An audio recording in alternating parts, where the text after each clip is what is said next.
नियमित कम से कम एक माला रोज जपिए, नहा धो करके स्नान करके।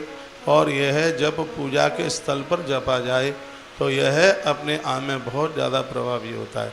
जिस प्रकार से बीज को चाहे जहाँ नहीं डाला जाता, बीज के लिए एक भूमि माटी, तो वहाँ से उसका अंकुर निकलता है, ऐसे ही ये मंत्र भी तीर्थों में, देवालयों में, पहाड़ों के ऊपर, नदियों के किनारे और गुरुदेव के आश्रय में जल्दी फलीभूत हो जाते हैं।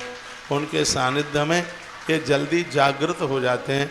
इसलिए दीक्षा के 1 वर्ष तक तो इतनी साधना करो, तीर्थों में करो, देवालयों में करो, प्राण प्रतिष्ठित मंदिर में बैठ कर के आप करो, गुरुजनों के सानिध्य में करो, तो ये मंत्र बहुत ही जल्दी यह फलीभूत हो जाता है। और जब मंत्र जागृत होता है तब ये सब काम मंत्र करना आरंभ कर देता है, जिससे साधक को एक परम शांति मिलती है। मैं समाधि से भी ज़्यादा जप में बहुत श्रद्धा रखता हूँ, क्योंकि मैं नित्य जप करता हूँ। मेरी माला में 1108 मनके हैं, बहुत आनंद मिलता है। रीढ़ की हड्डी सीधे करके फिर शांत भाव से, और आप थोड़ा कीजिए लेकिन नित्य कीजिए। गुरुदेव से जो आपने मंत्र प्राप्त किया, कबीर साहब कहते हैं इस मंत्र की दक्षिणा में आपके पास कुछ भी नहीं है देने के लिए, जैसे दक्षिणा चुका दी जाए। यदि गुरुदेव दुनिया छोड़ करके चले गए हैं तो अपने समाधान के लिए किसी महात्मा का चुनाव कर लें, लेकिन मंत्र वही जपें जो आपको आपके गुरुदेव से मिला है। आप मंत्र को बिल्कुल भी बदलिए मत, उसे आप चेंज मत कीजिएगा। जिनको कोई गुरु मंत्र मिला नहीं है वो इष्ट मंत्र जपें। इष्ट मंत्र का मतलब है जिस देवता के तुम भक्त हो। जैसे कल भी मैं बोल रहा था, महादेव के भक्त हैं तो आप नमः शिवाय किसी महात्मा से जाके सुन लीजिएगा। गुरुजी चले गए, मंत्र याद नहीं है, तो किसी भी महात्मा को जाके बोल देना कि हमारे गुरुजी ने हमें मंत्र दिया था, अब तो हम भूल गए हैं, आप दोबारा से आप सुना दें, तो उनसे वह मंत्र आप बिल्कुल ले सकते हैं।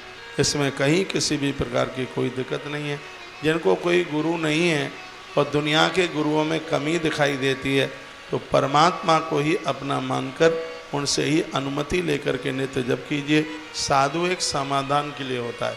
और आज सुखताल से मैं एक बात और कहूँगा, जिनको सुन कर के आपका जीवन बदला है वह सब आपके गुरु हैं।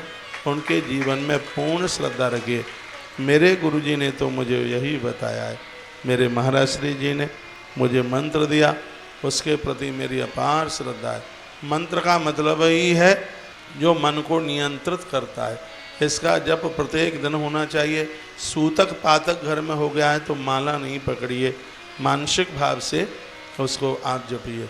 ये एक जगह पर इसको जपा जाता है, बैठ के जपा जाता है, दिया जलाकर और जल का लोटा रखकर, आसन लगाकर, और जपते समय आरंभ में गुरुदेव का ध्यान, जिनसे आपने मंत्र लिया है, परिष्ठ का ध्यान करके है जपा जाता है, तो यह मंत्र बहुत जल्दी जागृत हो जाता है। यह मंत्र कुंडलिनी को जागृत कर देता है, सातों चक्रों को जगा देता है। फिर व्यक्ति को अपने भूत वर्तमान और भविष्य सबका पता लग जाता है। पूज्य रामसुखदास जी महाराज जैसे महापुरुष मंत्र साधना में इतना विश्वास रखते थे, उन्होंने मृत्यु से पहले अपना टाइम बता दिया, हम इतने बजकर इतने मिनट पर शरीर छोड़ेंगे। लोगों ने घड़ियां लगाई, 1 सेकंड का भी अंतर नहीं पड़ा। और मैं कहूँगा हम और आप मनुष्य बन करके आए हैं, इस जीवन को ऐसे ही नहीं निकाल दीजिएगा। दुनिया की ऐसी कोई वस्तु नहीं है जो मंत्र से ज़्यादा स्वाद में स्वादिष्ट लगे। अभी अभ्यास नहीं है। जिस दिन आपको अभ्यास बन जाएगा, आपको लगेगा कि मनुष्य जीवन की सार्थकता हमने प्राप्त कर ली है। उसमें इतना इंटरेस्ट है, उसमें इतना मिठास है।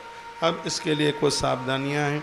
आप जप कर रहे हैं, उस समय आपका मंत्र कोई सुन नहीं रहा हो, सबके बीच में आप जप कर रहे हैं, तो आपकी माला को कोई देख नहीं रहा हो, उस समय माला को गोमुखी में रख लीजिए, या उसके ऊपर आप कोई कपड़ा डाल लीजिए।